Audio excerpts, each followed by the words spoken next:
कहाँ होलो बढ़ा के फेंक दे रही।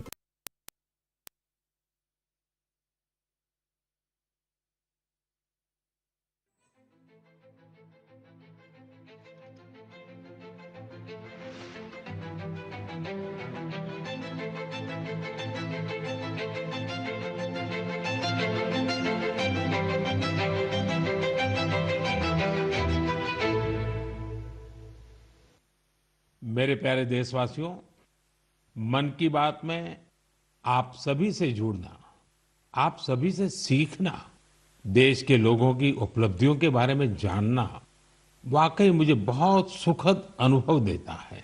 एक दूसरे के साथ अपनी बातें साझा करते हुए, अपनी मन की बात करते हुए हमें पता ही नहीं चला कि इस कार्यक्रम ने 125 एपिसोड पूरे कर लिए। आज इस कार्यक्रम का 126वां एपिसोड है और आज के दिन के साथ कुछ विशेषताएं भी जुड़ी हैं। आज भारत की दो महान विभूतियों की जयंती है। मैं बात कर रहा हूं शहीद भगत सिंह और लता दीदी की। साथियों, अमर शहीद भगत सिंह हर भारतवासी, विशेषकर देश के युवाओं के लिए एक प्रेरणा पुंज है। निर्भीकता उनके स्वभाव में कूट कूट कर भरी थी। देश के लिए फांसी के फंदे पर झूलने से पहले भगत सिंह जी ने अंग्रेजों को एक पत्र भी लिखा था। उन्होंने कहा था कि मैं चाहता हूं कि आप मुझे और मेरे साथियों से युद्ध बंदी जैसा व्यवहार करें। इसलिए हमारी जान फांसी से नहीं, सीधा गोली मारकर ली जाए। यह उनके अदम्य साहस का प्रमाण है। भगत सिंह जी लोगों की पीड़ा के प्रति भी बहुत संवेदनशील थे और उनकी मदद में हमेशा आगे रहते थे। मैं शहीद भगत सिंह जी को आदरपूर्वक श्रद्धांजलि अर्पित करता हूं। साथियों, आज लता मंगेशकर की भी जयंती है। भारतीय संस्कृति और संगीत में रुचि रखने वाला कोई भी उनके गीतों को सुनकर अभिभूत हुए बिना नहीं रह सकता। उनके गीतों में वो सब कुछ है जो मानवीय संवेदनाओं को झकझोरता है।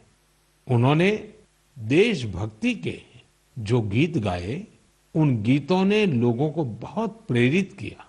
भारत की संस्कृति से भी उनका गहरा जुड़ाव था। मैं लता दीदी के लिए हृदय से अपनी श्रद्धांजलि प्रकट करता हूं। साथियों, लता दीदी जिन महाविभूतियों से प्रेरित थी, उनमें वीर सावरकर भी एक हैं, जिन्हें वो तात्या कहती थी। उन्होंने वीर सावरकर जी के कई गीतों को भी अपने सुरों में पिरोया। लता दीदी से मेरा स्नेह का जो बंधन था, वो हमेशा कायम रहा। वो मुझे बिना भूले हर साल राखी भेजा करती थी। मुझे याद है, मराठी सुगम संगीत की महान हस्ती सुधीर फडके जी ने सबसे पहले लता दीदी से मेरा परिचय कराया था और मैंने लता दीदी को कहा कि मुझे आपके द्वारा गाया और सुधीर जी द्वारा संगीतबद्ध गीत ज्योति कलश छलके बहुत पसंद है। साथियों, आप भी मेरे साथ इसका आनंद लीजिए।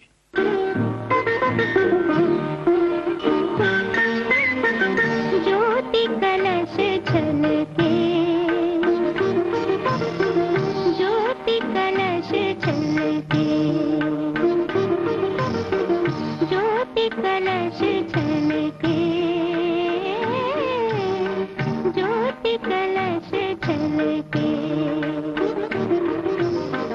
वे गुलाबी लाल सुनहरे रंग दरबार के,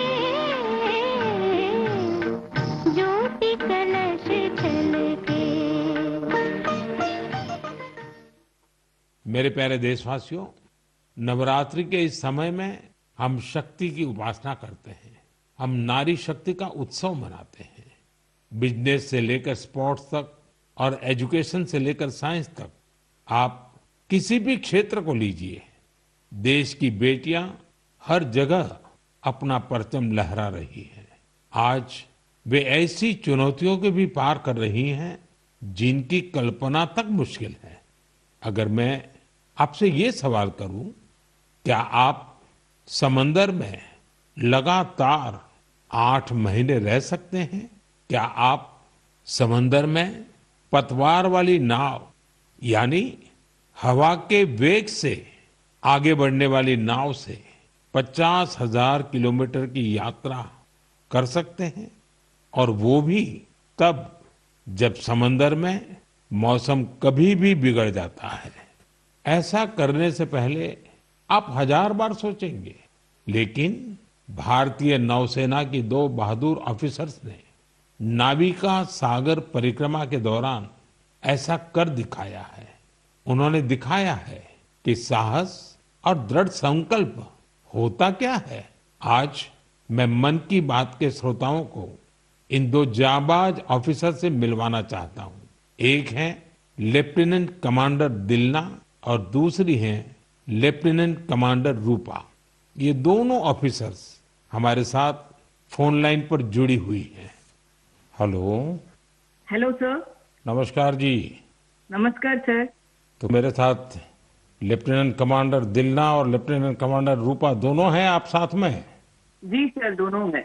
चलिए आप दोनों को नमस्कारम और वणक्कम। वणक्कम सर। नमस्कारम सर। अच्छा, सबसे पहले तो देशवासी सुनना चाहते हैं आप दोनों के बारे में, आप जरा बताइए। सर, मैं लेफ्टिनेंट कमांडर दिलना हूँ और मैं इंडियन नेवी में लॉजिस्टिक्स कैडर से हूँ सर। मैं नेवी में 2014 में कमीशन हुई थी सर, और मैं केरला में कोझिकोड से हूँ सर। मेरा फादर आर्मी में थे और मेरा मदर हाउसवाइफ है। मेरा हस्बैंड भी इंडियन नेवी में ऑफिसर है सर, और मेरा सिस्टर एनसीसी में नौकरी करती है। जय हिंद सर, मैं लेफ्टिनेंट कमांडर रूपा हूँ और मैं navy 2017 naval armament inspection cadre में ज्वाइन किया है। और मेरे फादर तमिलनाडु से है और मेरे मदर पौंडीचेरी से है। मेरे फादर एयरफोर्स में थे सर। एक्चुअली डिफेंस ज्वाइन करने के लिए मुझे उनसे ही प्रेरणा मिली, और मेरी मदर होम मेकर थी। अच्छा दिलना और रूपा, आपसे मैं जानना चाहूंगा कि आपकी जो सागर परिक्रमा में आपका एक्सपीरियंस देश सुनना चाहता है, और मैं पक्का मानता हूँ ये कोई सरल काम नहीं है, कई कठिनाइयां आई होगी, बहुत मुश्किलें आपको पार करनी पड़ी होगी। जी सर, मैं आपको ये बोलना चाहती हूँ कि लाइफ में सर एक बार हमें ऐसा मौका मिलता है जो हमारी जिंदगी बदल देती है सर। और ये सर्कम नेविगेशन वो हमारे लिए ऐसी एक अपॉर्चुनिटी थी जो इंडियन नेवी और इंडियन गवर्नमेंट ने हमें दिया है। और इस एक्सपेडिशन में हम लगभग 47,500 किलोमीटर सेल किया सर। हमने 2 अक्टूबर 2024 को निकला गोवा से और 29 मई 2025 को वापस आया। और इस एक्सपेडिशन हमें कंप्लीट करने के लिए 238 डेज लगे सर। और 238 डेज हम सिर्फ दोनों थे सर इस बोट पे। और सर एक्सपेडिशन के लिए हमने 3 साल की तैयारी की, नेविगेशन से लेके कम्युनिकेशन, इमरजेंसी डिवाइसेस को कैसे ऑपरेट करना, डाइविंग कैसे करते हैं, और बोट में कुछ भी तरह की इमरजेंसी हो जैसे मेडिकल इमरजेंसी से हो कैसे मैनेज करना, ये सब के बारे में हमें इंडियन नेवी ने ट्रेनिंग दिया सर। और इस यात्रा में सबसे मेमोरेबल मोमेंट में बोलना चाहती हूँ सर कि हमने भारत की झंडा पॉइंट नीमो पर लहराया सर। सर पॉइंट नीमो दुनिया की सबसे रिमोटेस्ट लोकेशन पे है सर। वहां से सबसे पास कोई इंसान है तो वो इंटरनेशनल स्पेस स्टेशन में है। और वहां पे एक सेल बोट में पहुंचने वाला पहला भारतीय और पहला एशियन और दुनिया के पहला इंसान हम बने सर। और ये हमारे लिए गर्व की बात है सर। वाह, बहुत बहुत बधाई आपको। Thank you sir. आपके साथी भी कुछ कहना चाहते हो? सर मैं ये कहना चाहती हूँ कि ये सेल बोट से ये दुनिया का सर्कम नेविगेशन जो किया है उनका नंबर माउंट एवरेस्ट पहुंचने वाला के नंबर से बहुत कम है। और एक्चुअली जो सेल बोट से अकेले जो सर्कम नेविगेशन करते हैं उनके नंबर जो स्पेस में गए हैं उनके नंबर से भी बहुत कम है। अच्छा, इतनी कॉम्प्लेक्स जर्नी के लिए बहुत टीम वर्क की जरूरत होती है, और वहाँ तो टीम में आप 2 ही ऑफिसर थे, आप लोगों ने कैसे मैनेज किया इसको? जी सर, ऐसे यात्रा के लिए हम दोनों को एक साथ मेहनत करना पड़ता था। और जैसे लेफ्टिनेंट कमांडर दिलना ने बोला, ये अचीव करने के लिए सिर्फ दोनों था बोट पे, और हम बोट रिपेयरर थी। इंजन मैकेनिक थी, sail maker, medical assistant, cook, cleaner, diver, navigator और सब कुछ एक साथ बनना पड़ता था। और ये हमको अचीव करने के लिए इंडियन नेवी का बड़ा कंट्रीब्यूशन था और हमको हर तरह की ट्रेनिंग दिया है। एक्चुअली सर, हम 4 साल से साथ सेल कर रहे हैं, तो एक दूसरे की स्ट्रेंथ और वीकनेस हम अच्छी तरह से जानते हैं। इसलिए हम सबको कहते हैं कि हमारे बोट पर एक इक्विपमेंट थी जो कभी फेल नहीं हुआ, वो हम दोनों का टीम वर्क था। अच्छा, जब मौसम खराब होता था, क्योंकि ये समुद्री दुनिया तो ऐसी ही है जहाँ मौसम का कोई ठिकाना नहीं, तो आप उस सिचुएशन को कैसे हैंडल करते थे? सर, हमारा यात्रा में बहुत सारा एडवर्स चैलेंजेस सब थे सर। हमें इस एक्सपेडिशन में कई चैलेंजेस फेस करना पड़ा। स्पेशली सर, सदर्न ओशन में हमेशा मौसम बुरा होता है। हमें 3 तूफानों को भी फेस करना पड़ा। और सर, हमारा बोट सिर्फ 17 मीटर का है और लेंथ में उसका विड्थ है सिर्फ 5 मीटर। तो कभी कभी कुछ लहरें आती थी जो 3 स्टोरी बिल्डिंग से भी बड़ी थी सर। और हमने बहुत ज्यादा गर्मी और बहुत ज्यादा सर्दी दोनों फेस किया है हमारा जर्नी में। अंटार्कटिका में सर, जब हम सेल कर रहे थे, हमारा टेम्परेचर 1 डिग्री सेल्सियस और 90 किलोमीटर पर आवर का हवा दोनों एक साथ हमको सामना करना पड़ा था। और हमने ठंड से बचने के लिए 6 to 7 लेयर कपड़े एक साथ पहनते थे और पूरा सदर्न ओशन हमने ऐसी 7 लेयर ऑफ क्लोथिंग से किया सर। एंड कभी कभी हम गैस स्टोव लेके हमारा। अच्छा, इस परिक्रमा के दौरान आप अलग अलग देशों में रुकती भी रही, वहाँ क्या एक्सपीरियंस होता था? जब भारत की 2 बेटियों को लोग देखते होंगे तो उनके मन में बहुत सारी बातें रहती होगी।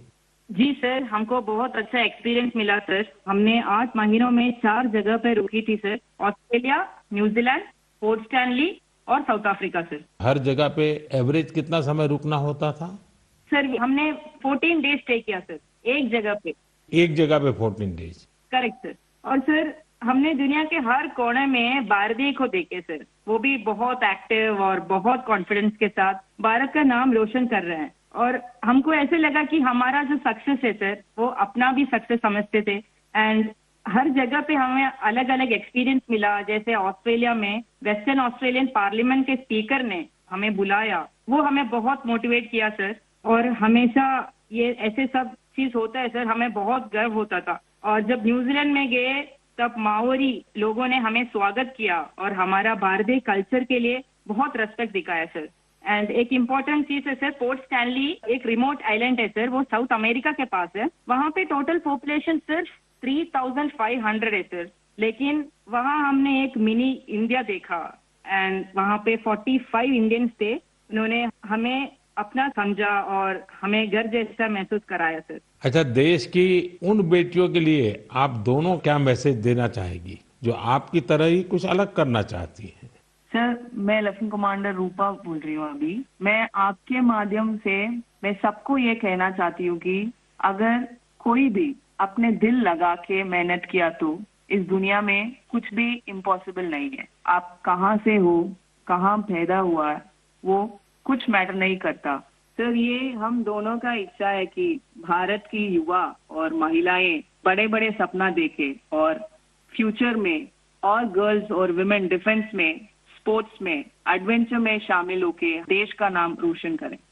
दिलना और रूपा, आपकी बातें सुनकर मुझे भी बहुत रोमांच अनुभव हो रहा है कि कितना बड़ा साहस आपने किया है।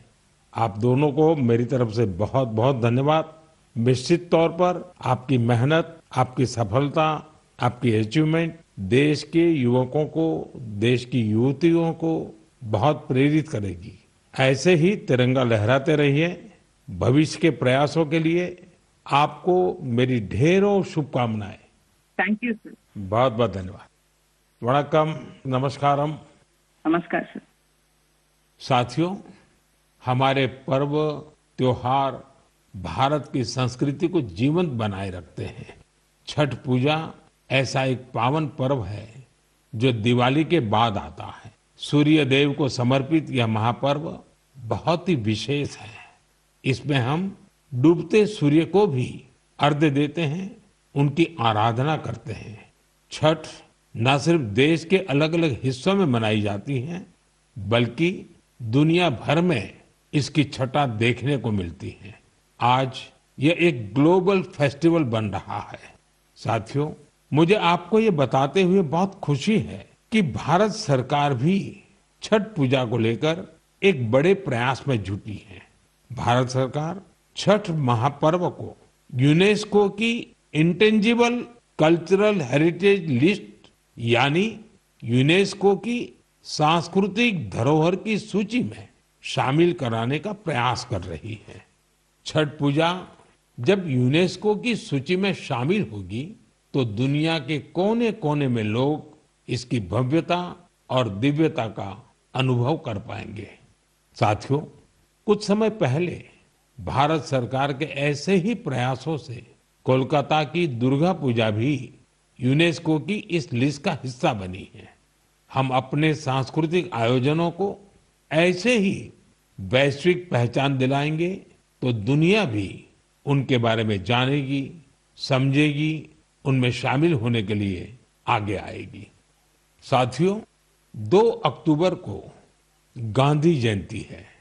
गांधी जी ने हमेशा स्वदेशी को अपनाने पर बल दिया और उनमें खादी सबसे प्रमुख थी। दुर्भाग्य से आजादी के बाद खादी की रौनक कुछ फीकी पड़ती जा रही थी, लेकिन बीते 11 साल में खादी के प्रति देश के लोगों का आकर्षण बहुत बढ़ गया है। पिछले कुछ वर्षों में खादी की बिक्री में बहुत तेजी देखी गई है। मैं आप सभी से आग्रह करता हूं कि 2 अक्टूबर को कोई न कोई खादी प्रोडक्ट जरूर खरीदें। गर्व से कहें ये स्वदेशी है। इसे सोशल मीडिया पर #वोकल फॉर लोकल के साथ शेयर भी करें। साथियों, खादी की तरह ही हमारे हैंडलूम और हैंडीक्राफ्ट सेक्टर में भी काफी बदलाव देखने को मिल रहा है। आज हमारे देश में ऐसे कई उदाहरण सामने आ रहे हैं जो बताते हैं कि अगर परंपरा और इनोवेशन को एक साथ जोड़ दिया जाए तो अद्भुत परिणाम मिल सकते हैं। जैसे एक उदाहरण तमिलनाडु के याज नेचुरल्स का है। यहाँ अशोक जगदीशन जी और प्रेम साल्वाराज जी ने कॉरपोरेट नौकरी छोड़ एक नई पहल की। उन्होंने घास और केला फाइबर से योगा मैट बनाए, हर्बल रंगों से कपड़े रंगे और 200 परिवारों को ट्रेनिंग देकर उन्हें रोजगार दिया। झारखंड के आशीष सत्यव्रत साहू जी ने जोहार ग्राम ब्रांड के जरिए आदिवासी बुनाई और परिधानों को ग्लोबल रैंप तक पहुंचाया है। उनके प्रयासों से आज झारखंड की सांस्कृतिक धरोहर को दूसरे देशों के लोग भी जानने लगे हैं। बिहार के मधुबनी जिले की स्वीटी कुमारी जी ने उन्होंने भी संकल्प क्रिएशन शुरू किया है। मिथिला पेंटिंग को उन्होंने महिलाओं की आजीविका का साधन बना दिया है। आज 500 से ज्यादा ग्रामीण महिलाएं उनके साथ जुड़ी हैं और आत्मनिर्भरता की राह पर है। सफलता की ये सभी गाथाएं हमें सिखाती हैं कि हमारी परंपराओं में आय के कितने ही साधन छिपे हुए हैं।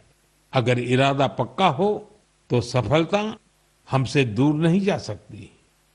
मेरे प्यारे देशवासियों, अगले कुछ ही दिनों में हम विजयादशमी मनाने वाले हैं। इस बार विजयादशमी एक और वजह से बहुत विशेष है। इसी दिन राष्ट्रीय स्वयंसेवक संघ की स्थापना के 100 वर्ष हो रहे हैं। एक शताब्दी की ये यात्रा जितनी अद्भुत है, अभूतपूर्व है, उतनी ही प्रेरक है। आज से 100 साल पहले जब राष्ट्रीय स्वयंसेवक संघ की स्थापना हुई थी, तब देश सदियों से गुलामी की जंजीरों में बंधा था। सदियों की इस गुलामी ने हमारे स्वाभिमान और आत्मविश्वास को गहरी चोट पहुंचाई थी। विश्व की सबसे प्राचीन सभ्यता के सामने पहचान का संकट खड़ा किया जा रहा था। देशवासी हीन भावना का शिकार होने लगे थे। इसलिए देश की आजादी के साथ साथ ये भी महत्वपूर्ण था कि देश वैचारिक गुलामी से भी आजाद हो। ऐसे में परम पूज्य डॉक्टर हेडगेवार जी ने इस विषय में मंथन करना शुरू किया और फिर इसी भगीरथ कार्य के लिए उन्होंने 1925 में विजयादशमी के पावन अवसर पर राष्ट्रीय स्वयंसेवक संघ की स्थापना की। डॉक्टर साहब के जाने के बाद परम पूज्य गुरु जी ने राष्ट्र सेवा के इस महायज्ञ को आगे बढ़ाया। परम पूज्य गुरु जी कहा करते थे, राष्ट्राय स्वाहा इदम राष्ट्राय इदम न मम, यानी ये मेरा नहीं है, ये राष्ट्र का है। इसमें स्वार्थ से ऊपर उठकर राष्ट्र के लिए समर्पण का भाव रखने की प्रेरणा है। गुरुजी गोलवलकर जी के इस वाक्य ने लाखों स्वयंसेवकों को त्याग और सेवा की राह दिखाई। त्याग और सेवा की भावना और अनुशासन की सीख, यही संघ की सच्ची ताकत है। आज आरएसएस 100 वर्ष से बिना थके, बिना रुके राष्ट्र सेवा के कार्य में लगा हुआ है। इसलिए हम देखते हैं देश में कहीं भी प्राकृतिक आपदाएं, आरएसएस के स्वयंसेवक सबसे पहले वहां पहुंच जाते हैं। लाखों लाख स्वयंसेवकों के जीवन के हर कर्म, हर प्रयास में राष्ट्र प्रथम, नेशन फर्स्ट की यह भावना हमेशा सर्वोपरि रहती है। मैं राष्ट्र सेवा के महायज्ञ में स्वयं को समर्पित कर रहे प्रत्येक स्वयंसेवक को अपनी शुभकामनाएं अर्पित करता हूं। मेरे प्यारे देशवासियों, अगले महीने 7 अक्टूबर को महर्षि वाल्मीकि जयंती है। हम सब जानते हैं महर्षि वाल्मीकि भारतीय संस्कृति के कितने बड़े आधार है। ये महर्षि वाल्मीकि ही थे जिन्होंने हमें भगवान राम की अवतार कथाओं से इतने विस्तार से परिचित करवाया था। उन्होंने मानवता को रामायण जैसा अद्भुत ग्रंथ दिया।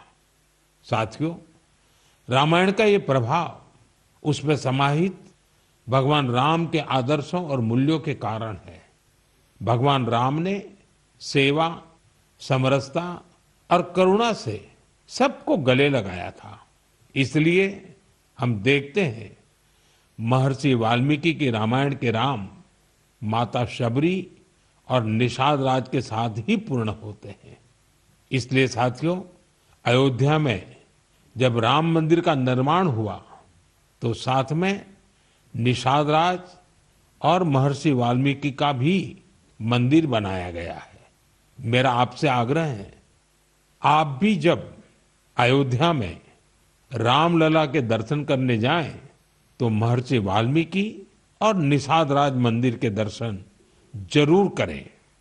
मेरे प्यारे देशवासियों, कला, साहित्य और संस्कृति की सबसे खास बात होती है कि ये किसी एक दायरे में बंधी नहीं होती। इनकी सुगंध सभी सीमाओं को पार कर लोगों के मन को छूती है। हाल ही में पेरिस के एक कल्चरल इंस्टीट्यूट सौंथ मंडपा ने अपने 50 वर्ष पूरे किए। इस सेंटर ने भारतीय नृत्य को लोकप्रिय बनाने में अपना व्यापक योगदान दिया है। इसकी स्थापना मिलेना साल्विनी ने की थी।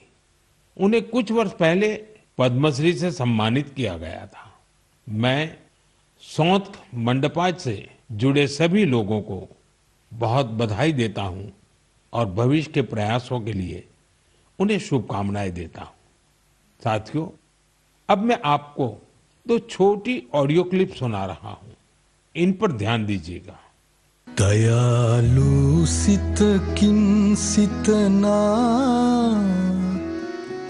मिनिहा कौरुंदो मसबंदे मिनिहा गन सोंदिने नैनु वेदो बिंद कुदु सितुवे दयालु सित किन सितना मिनिहा कौरुंदो मसबंदे मिनिहा गन सोंदिने। अब दूसरी क्लिप भी सुनिए। மனிதன் மனிதனுக்காயில்லையே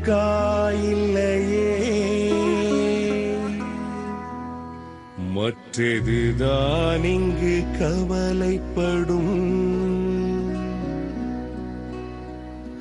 கருணையுள்ளத்தில் பரவிடவே அன்பு செய்வாய் நீ என் தோழா. மனிதன் மனிதனுக்காயில்லையே, மற்றதுதான் இங்கு கவலைப்படும். கருணையுள்ளத்தில் பரவிடவே. साथियों, ये आवाज इस बात की साक्षी है कि कैसे भूपेन हजारिका जी के गीतों से दुनिया भर के अलग अलग देश आपस में जुड़ते हैं।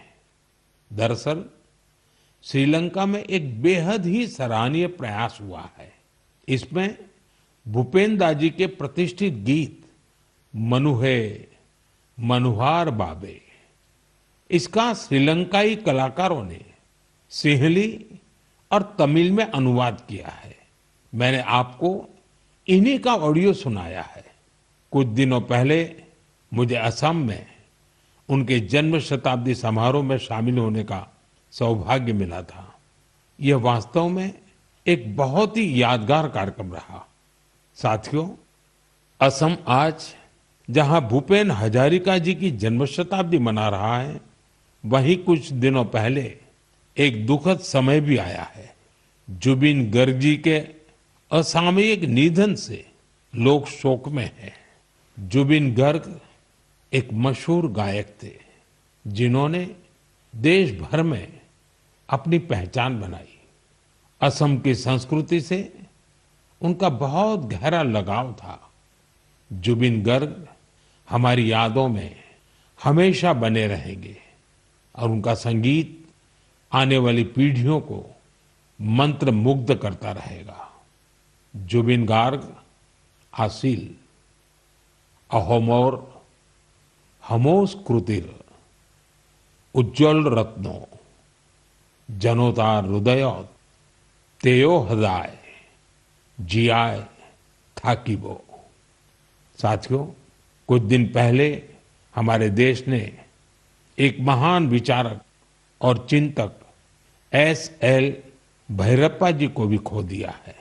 मेरा भैरप्पा जी से व्यक्तिगत संपर्क भी रहा और हमारे बीच कई मौकों पर अलग अलग विषयों पर गहन बातचीत भी हुई। उनकी रचनाएं युवा पीढ़ी के विचारों को दिशा देती रहेगी। कन्नड़ा की उनकी बहुत सारी रचनाओं का अनुवाद भी उपलब्ध है। उन्होंने हमें बताया कि अपनी जड़ों और संस्कृति पर गर्व करना कितना मायने रखता है। मैं S.L. भैरप्पा जी को अपनी भावभीनी श्रद्धांजलि अर्पित करता हूं और युवाओं से उनकी रचनाएं पढ़ने का आग्रह करता हूं। मेरे प्यारे देशवासियों, आने वाले दिनों में एक के बाद एक त्योहार और खुशियां आने वाली हैं। हर पर्व पर हम खरीदारी भी खूब करते हैं और इस बार तो GST बचत उत्सव भी चल रहा है। साथियों, एक संकल्प लेकर आप अपने त्योहारों को और खास बना सकते हैं। अगर हम ठान लें कि इस बार त्योहार सिर्फ स्वदेशी चीजों से ही मनाएंगे, तो देखिएगा हमारे उत्सव की रौनक कई गुना बढ़ जाएगी। वोकल फॉर लोकल को खरीदारी का मंत्र बना दीजिए। ठान लीजिए हमेशा के लिए जो देश में तैयार हुआ है वही खरीदेंगे। जिसे देश के लोगों ने बनाया है वही घर ले जाएंगे। जिसमें देश के किसी नागरिक की मेहनत है उसी सामान का उपयोग करेंगे। जब हम ऐसा करते हैं तो हम सिर्फ कोई सामान नहीं खरीदते, हम किसी परिवार की उम्मीद घर लाते हैं, किसी कारीगर की मेहनत को सम्मान देते हैं, किसी युवा उद्यमी के सपनों को पंख देते हैं। साथियों, त्योहारों पर हम सब अपने घर की सफाई में जुट जाते हैं, लेकिन स्वच्छता सिर्फ घर की चार दीवारी तक सीमित न रहे। गली, मोहल्ला, बाजार, गांव, हर जगह पर सफाई हमारी जिम्मेदारी बने। साथियों, हमारे यहाँ ये पूरा समय उत्सवों का समय रहता है और दिवाली एक प्रकार से महा उत्सव बन जाता है। मैं आप सबको आने वाली दीपावली की भी बहुत बहुत शुभकामनाएं देता हूं, लेकिन साथ साथ फिर से दोहराऊंगा, हमें आत्मनिर्भर बनना है, देश को आत्मनिर्भर बना करके ही रहना है और उसका रास्ता स्वदेशी से ही आगे बढ़ता है। साथियों, मन की बात में इस बार इतना ही। अगले महीने फिर नई गाथाओं और प्रेरणाओं के साथ मुलाकात करूंगा। तब तक आप सबको शुभकामनाएं। बहुत बहुत धन्यवाद।